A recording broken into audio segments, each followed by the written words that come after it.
Vamos lá. Eu subi agorinha na minha coluna também, falando com vocês aqui enquanto a gente estava discutindo o tema. É o seguinte, agora, pouquinho, faz meia hora antes, de 10h30 mais ou menos, eu recebi um comunicado e eu olhei e falei, ué, será que isso aqui é verdade? O comunicado dizia que Palmeiras e W Torre tinham um acordo. E eu fui atrás para entender o que era verdade e o que não era. Qual que é a verdade? Sim, Palmeiras e W Torre têm um princípio de acordo para aquela dívida que o Palmeiras disse que valia 150 milhões, mas depois no balanço pôs 120 milhões. A W Torre dizia que ainda também tinha a receber, enfim, era uma briga que existe na justiça, na arbitragem, na Câmara da Getúlio Vargas faz muito tempo. E há agora sim um princípio de acordo entre Palmeiras e W Torre. O que diz esse princípio de acordo? O Palmeiras vai receber 50 milhões de reais à vista e mais algumas propriedades que a W Torre dizia pertencer a ela. O que são essas propriedades? Cadeiras, camarotes, parte dos ingressos. Tem algumas propriedades que aí no final valem dinheiro, né? Porque você consegue vender, você comercializa. Antigamente, na teoria, você poderia ter que dividir com a W Torre, o Palmeiras não divide mais, para totalizar esse fim de briga. Então significa que o Palmeiras recebe 50 milhões em dinheiro e mais uma parte em propriedades. Quanto é essa parte em propriedades? A gente ainda não consegue cravar quanto é. O Palmeiras e a W Torre ainda não se manifestaram sobre esse acordo. Por quê? Porque esse acordo só se tornará oficial, só será falado pela Leila e pela Silvia da W Torre ou pelo Frazão, seja lá por quem vai representar a W Torre, quando o pagamento de 50 milhões for feito. Esse pagamento ainda não foi feito. Então a gente tem um acordo aqui de como pagar uma dívida, mas eu só vou considerar ele feito de verdade quando a Domi, quando o PVC fizerem o Pix para mim. É basicamente isso que o Palmeiras está esperando. A W Torre pagar esses 50 milhões e aí sim eles vão falar e a Leila vai comunicar ao Conselho Deliberativo sobre esse acordo. Então o Palmeiras basicamente recebe 50 milhões à vista e uma outra parte em várias propriedades que a W Torre queria, né, reivindicava na justiça pertencer a ela. Boa, Danilo. Aqui, ó, consegui abrir aqui nossa enquete. Desculpa que meu celular tinha travado. Ou você acha que a manipulação de resultados definiu o título brasileiro nos últimos anos? Sim, 52% dos votos, PVC. Qual que é o seu voto? Meu voto é não. O meu voto é sim, existe manipulação de resultados. Isso definiu o campeonato? Não. Por quê? Porque o Ministério Público de Goiás, que fez a investigação mais séria até agora, diz que não há indício de manipulação de campeonatos. Há certeza de manipulação de jogos. Para receber cartão amarelo, para receber cartão vermelho, para cometer um pênalti, para fazer um gol contra. Muito bom. E mais um superchat aqui, ó. Edu Ferreira. O que dizer do árbitro que expulsou o Gregory por uma, abre aspas, supostamente agressão ao jogador do Bahia, sendo que o mesmo árbitro não expulsou o jogador do Flamengo contra o mesmo Bahia, que ocorreu de forma assintosa? Edu, eu acho que é porque, infelizmente... Desculpa, acho que não é o mesmo árbitro. Acho que não é o mesmo árbitro. É uma jogada parecida. Mas não é o mesmo árbitro. Eu também estou nessa dúvida. Você pesquisa aí, PVC? Pesquiso. Enquanto isso, eu coloco na nossa conversa o Igor Siqueira, já que estamos falando neste momento em meio à data FIFA, e o Dorival Júnior concedeu uma entrevista agora há pouco, nesta manhãzinha, falando sobre a preparação do Brasil para o jogo contra o Chile, que é amanhã, e contra o Peru na terça-feira que vem. Igor, o que ele falou de mais legal aí? Bom dia, Domi, bom dia, PVC. É o mesmo árbitro, PVC, Rafael Rodrigo Klein, só para avisar. Tá. É ele sim. Mas bom dia para mim, cara? E o bom dia para mim? Hã? Bom dia, Danilo. Você já estava conversando aqui nos bastidores. O bom dia tá dado desde cedo aí, que o Dorival Júnior e a Seleção Brasileira fizeram a gente acordar mais cedo hoje por conta dessa coletiva que a Domi mencionou.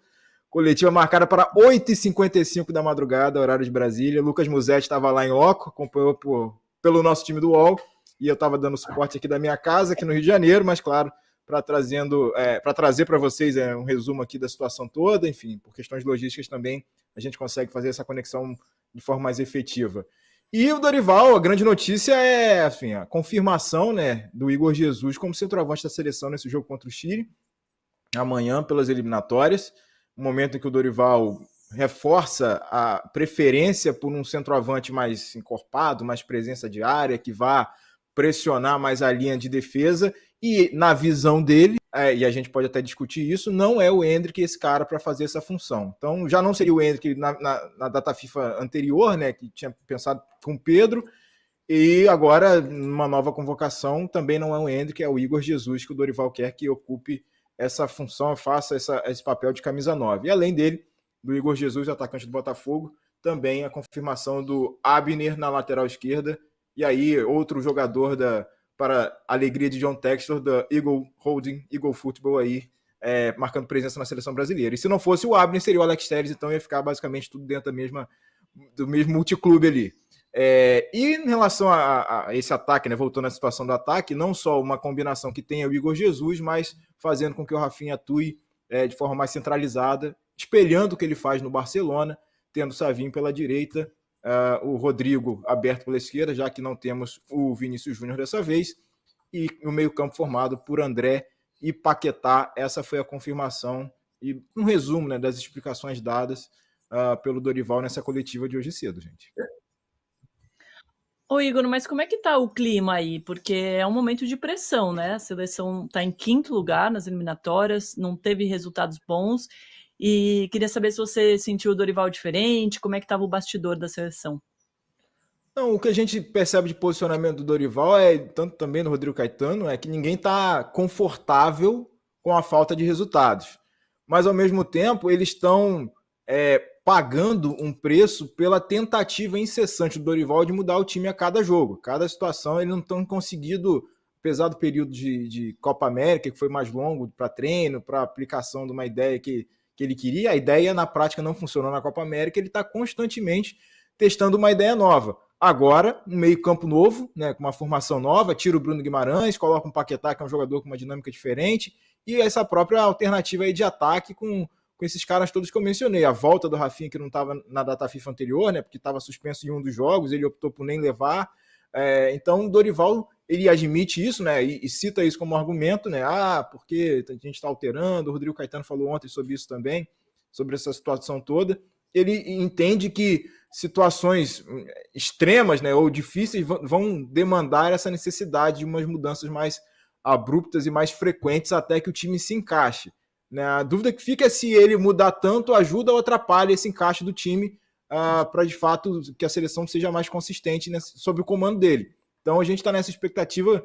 O Chile, por mais que seja um jogo fora de casa, é uma das piores seleções nesse momento das eliminatórias, então talvez o momento mais propício da seleção ao longo das últimas partidas com o Dorival Júnior seja, de fato, engrenar contra esse Chile, mostrar algo valioso contra esse Chile, pensando também numa sequência contra o Peru, terça-feira que vem. Então, essa situação, ninguém está confortável, ninguém está satisfeito, mas fica nesse ciclo, né? O Brasil não engrena porque ele muda muito, ou ele muda muito porque o Brasil não engrena. Então, fica nesse dilema, mas o fato é que as alterações estão acontecendo e o Brasil não tem apresentado resultados e nem desempenho, né, que a torcida espera, que a própria comissão espera.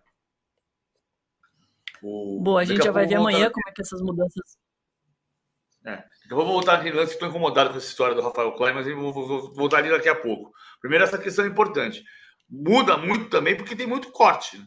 São 5 cortes, também. Desculpa, eu me entendi. A situação das lesões, né, tem sido muito frequente nessa dinâmica da convocação do Dorival. Nessa a gente não tem o Vinícius Júnior cortado, o Militão cortado, então alterações também na zaga, enfim, praticamente Arana, no lateral esquerdo, então são alterações, o próprio Alisson, claro que a presença do goleiro influencia menos no jogo, né, mas troca o Alisson pelo Erisson por conta desse contexto todo, então elementos aí de opções do treinador, que já alteraria, trazer o Paquetá, por exemplo, para a função de segundo volante, já era uma iniciativa dele, usar o Rafinha não como ponta direita, mas como ali na faixa central, como meio, um camisa 10, já seria iniciativa do Dorival, então ele vai tendo que lidar com as lesões e com as próprias escolhas para tentar ver como vai se comportar a seleção brasileira. E só para fechar sobre o Endrick, né, ele menciona que o Endrick está se adaptando ainda a um time novo, tal, temos que esperar o melhor momento, mas com detalhe de que o Endrick, nos primeiros 3 jogos com o Dorival, fez 3 gols e, enfim, não conseguiu essa continuidade toda no time titular, apesar de ter apresentado o retorno inicial vale lembrar, né, o gol contra a Inglaterra, contra a Espanha, contra o México, foram fundamentais aí para que o Dorival passasse as primeiras partidas sem perder. A primeira derrota, efetivamente, só aconteceu no jogo passado contra o Paraguai, mas bem antes disso a seleção já estava desempenhando de forma bem a desejar, para dizer o mínimo, né, em relação ao que a seleção tem feito nesse momento, nessa temporada com ele. Agora, PVC, por causa dessa data FIFA, o Flamengo vai ter 11 jogadores fora. Como é que Felipe Luiz treina ou prepara um time sem 11 jogadores? Você tem perdas de... Aliás, é uma coisa curiosa que eu fui terminar minha pesquisa ontem. O Flamengo nunca teve 7 convocados por seleções nacionais na mesma data FIFA. Nunca. A última vez que teve 6 foi em 1945, quando o Flávio Costa era técnico tinha acabado de ser campeão carioca pelo Flamengo e convocou 6 jogadores do Flamengo para o Campeonato Sul-Americano do Chile. Hoje são esses 11 que estão fora, são 7 convocados. Fabrício Bruno, Gerson, Plata, Pulgar, Borella de la Cruz, Arrascaeta, e mais Pedro, Vinha, Everton, Cebolinha e Luiz Araújo. Eu fico pensando, na verdade, que é o exercício que a gente vai fazer na prancheta. Como se esse time, se o Felipe tivesse todos esses jogadores. Agora, isso é uma coisa que as pessoas precisam começar a entender. Quando a gente começa a reclamar assim, mas não é possível que o Dorival Júnior vai convocar o jogador do meu time. Mas não é mais o Dorival Júnior. Não é mais a seleção brasileira. Um tempo atrás era a seleção brasileira. Hoje não é. O Flamengo tem 7 convocados. 2 são na seleção brasileira. São 3 da seleção uruguaia, 1 da seleção chilena e 1 da seleção equatoriana. A data FIFA foi criada justamente por isso. O número que eu acho espantoso também é que a gente vai ter que se acostumar com isso. O clube que mais cedeu jogadores para a Copa do Mundo no Catar foi o Barcelona. 17. Nesta data FIFA, o Manchester City cedeu 13 jogadores para seleções de Portugal, da Croácia, da Inglaterra, do Brasil. O Flamengo e o Botafogo cederam 7 jogadores para seleções nacionais, que nesta data FIFA é o mesmo número do Barcelona, que foi o recordista da Copa do Mundo. Só que o Barcelona, em 2022, cedeu 17 e nesta data FIFA cedeu 7. Exatamente igual ao Flamengo e a Botafogo. Então a gente vai ter que somar. O que acontece com o técnico do Barcelona quando ele perde, quando tem uma data FIFA? Ele vai para o treino e fica assim. Acho que vou tomar um café. Pega um café, toma uma água, porque não tem que jogar treino para quem? PVC, é curioso, né, que o regulamento brasileiro em relação a estrangeiros ele vai evoluindo e aumentando o número de estrangeiros justamente para abraçar mais o mercado sul-americano. Só que o calendário não evolui junto a ponto de parar durante a data FIFA. Então, houve um descasamento, há um descasamento aí, e aí os clubes contratando mais gente relevante para o nosso mercado sul-americano, enfim, latino-americano em geral, e o calendário brasileiro não acompanha essa modernização ou globalização do regulamento em termos de presença de estrangeiros aqui no futebol brasileiro. Tá muda. Você está muda. Desculpa, é que tá uma quebradeira aqui no vizinho, eu tô mutando, peço perdão. PVC, vou pedir pro JP rodar a vinheta para você explicar como é que ficaria esse time pro Felipe Luiz com esses 11 jogadores à disposição e como fica sem esses 11.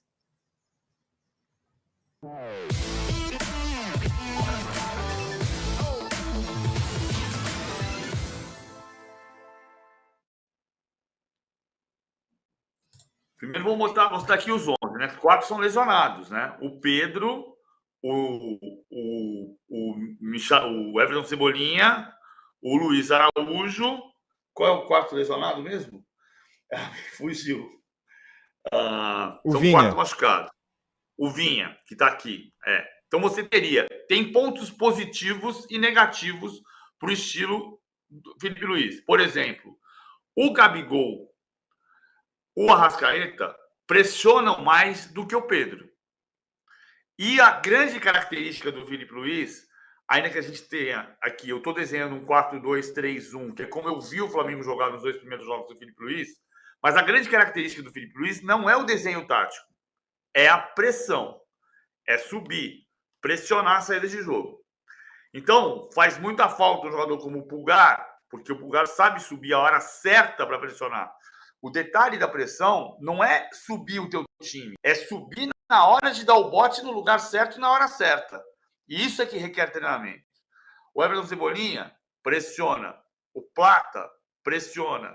O Pedro não pressiona. O Arrascaeta cerca, mas ajuda. O Gerson pressiona. O Vinha ajuda a pressionar. Varela também. Então, se você pensar que você tem hoje um time do Felipe Luiz com Wesley, Léo Ortiz, Léo Pereira e Ayrton Lucas. Eu, por exemplo, acho o Léo Ortiz um brilhante jogador para a construção do jogo. Mas o Fabrício Bruno é mais rápido do que ele. O que significa que quando você subir teu time, na hora que você tomar uma bola longa, o Fabrício Bruno vai ter mais velocidade que o Léo Ortiz, que melhorou muito nesse aspecto da cobertura também. Mas o Fabrício Bruno é mais rápido. Então você ter Varela, Fabrício Bruno, Pulgar, improvisando aqui de zagueiro, Vinha, Gerson, De La Cruz, Luiz Araújo, De Arrascaeta, Everton Cebolinha, Pedro. Olha que time tem aqui. Só falta o goleiro, né? Em compensação, tem dois. Tem um a mais na linha machucado e tem um goleiro que não está machucado. Mas a questão central é esses jogadores que estariam treinando para fazer esse tipo de jogo. A pressão. Por exemplo, para conseguir o Pedro, se não tivesse machucado e pudesse treinar, conseguir um pouco mais de capacidade de pressionar a saída de bola. Porque quando o Pedro voltar, se o Felipe Luiz for o técnico ainda, o Felipe Luiz vai tentar trabalhar para que o Pedro pressione mais. E isso exige treino, que ele não vai poder fazer nessa semana com esses 11 jogadores.